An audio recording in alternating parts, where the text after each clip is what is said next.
Welcome to the Books and Martinis podcast. I'm Priya. And I'm Mercy. And this is your go-to book podcast, where we lift, empower, and spotlight authors. Grab your martini and follow along. And don't forget to like, follow, and subscribe.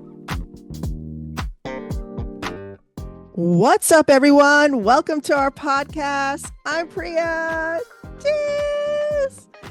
And Mercy's not here today. This is actually the first episode in a long time that I'm by myself because she is out road tripping, guys.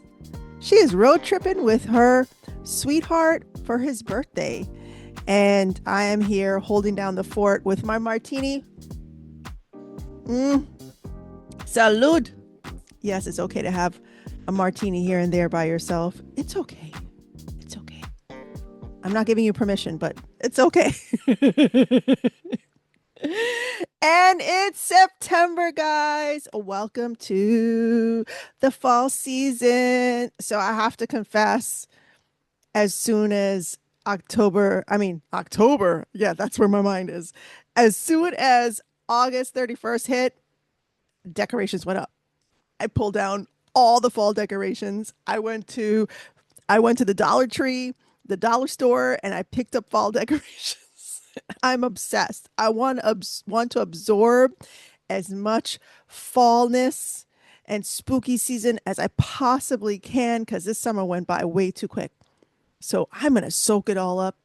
I'm going to enjoy it and embrace it. And guess what I did today, guys? I went to the supermarket and I bought pumpkin puree because I be baking. Every fall season, I bake apple pie. I bake pumpkin bread. Last season, I was doing pumpkin spice lattes. Did I say that right? I had one of those handheld $10 things I got from Target when it was okay to shop in Target. And in the morning, I would mix it up with some creamer. Oh my God, it was so good. It was so good. And I would put in my coffee. So I have plans, y'all. I have plans for my pumpkin puree, and I'm so excited to put it in as many things as I can. I also plan on making squash soup at least once every fall for the last several years since, COVID before times. I would make squash soup and I would bake the squash in the oven and then mush it all up, put all the things in it. And then I would cook it and make it into soup. And it's delicious. And I do it at least once every season because it's a lot of work. It's a lot. I like simple and fast. I'm a New York girl. I like simple and fast, right? Okay, so I'm going off tangent because I'm just in love with fall and I'm excited about it. And I'm sorry if you're sad about summer ending, but I'm here for this. I am here for this 100%. And I know Mercy would agree with me. She is a fall girly just like me. Okay. So this episode is book club. And I don't know if you can see it. I have it on the camera. So our book for September is Where the Library Hides. And it's actually book 2 to What the River Knows by Isabel Ibanez. And I hope I'm saying her last name right. I tend to botch names a lot.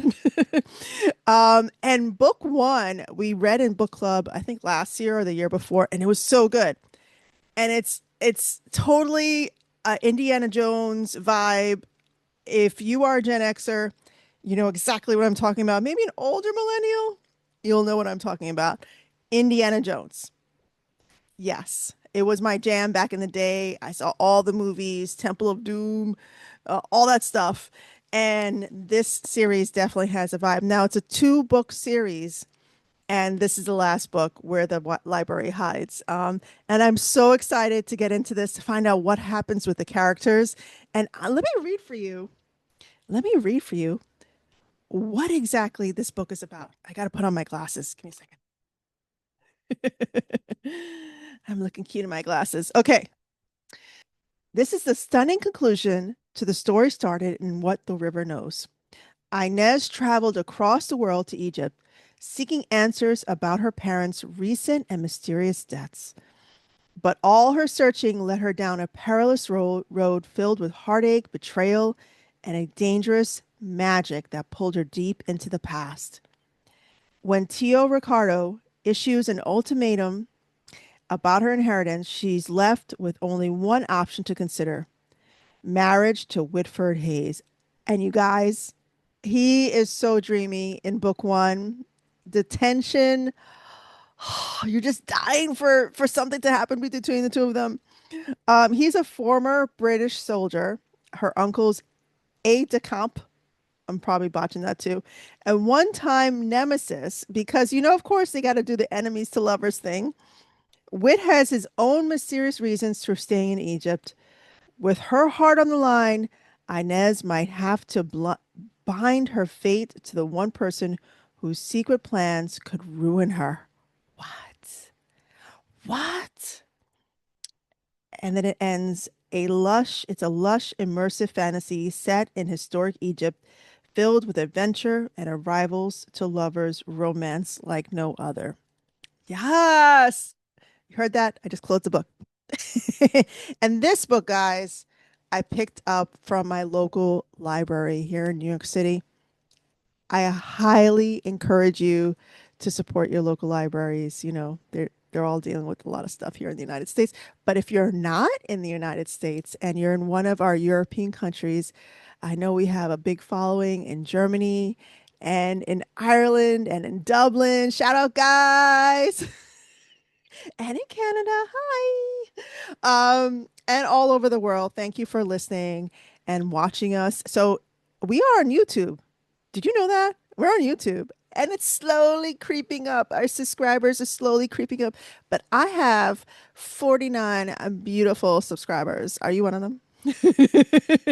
So make sure you subscribe to our YouTube channel so you can see our faces. You can listen to our voices. The same thing you listen to on Spotify and iTunes and SoundCloud and all the major podcast platforms that we're on.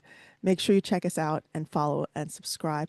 Oh, and by the way, our book that we featured in August, I want to say Alice in Chains because my Gen X brain goes to the band from the 80s, Alice in Chains. Yes, rock on. No, but it's Rose in Chains. It was so good. And I did the audio and it was so good. So make sure you check that out. And our book club loved it. An overwhelming high Martini rating from everybody. So I highly recommend you check out that book. And of course, you follow along for September for What the Library Hides. And before I close, you guys better stick around all of September because next week we have voice actor Amy Landon, guys. Amy Landon. And we're bringing back TBR. We haven't done TBR in a couple months because we've been busy with our summer fun. And we're ending the month with the amazing J.J. Park. She's an indie author who wrote the book Eve's Blessing. Please stay tuned for September. Listen in, join us. Mercy will be back next week. Like, share, subscribe, and we'll see you next time. Cheers. Cheers.